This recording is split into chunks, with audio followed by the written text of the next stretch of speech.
So why is keeping pace with change inside organizations so difficult? Most look to employees for the answer. They're not ready to change. They don't have the skills of the future. They don't want to change.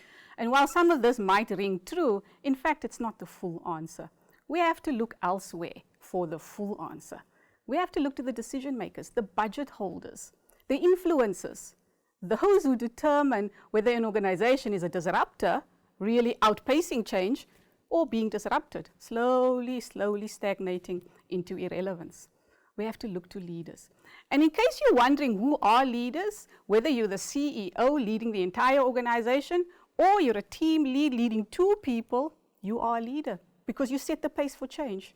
So why are leaders struggling to adapt to this fast-paced digital post-pandemic and now even green world? Because for much of the last century, yesterday, today, tomorrow looked the same. The world was predictable, it was certain. And it favored the command and control hero leader who rallied the troops around short-term financial goals.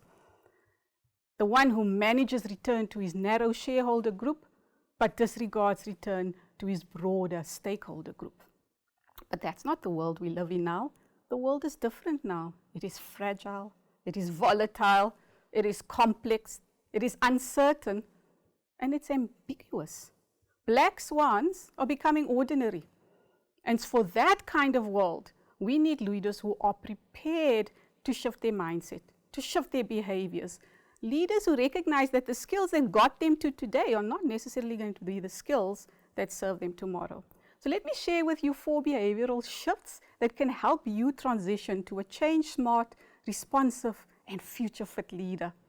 Instead of having all the answers or believing that you need to provide all the answers, be a leader who asks better questions. That's number 1.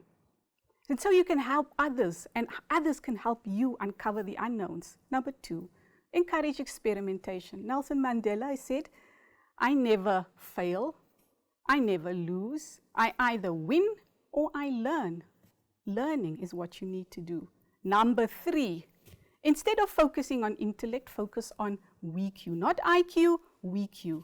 Think about combining intellect with emotional intelligence, cultural intelligence, transgenerational intelligence, embrace diversity. And number 4, and my favorite one, focus on learning and unlearning, continuous learning, but not just the learning and the relearning, but the unlearning is equally as important. It's probably the most difficult thing to do. Why?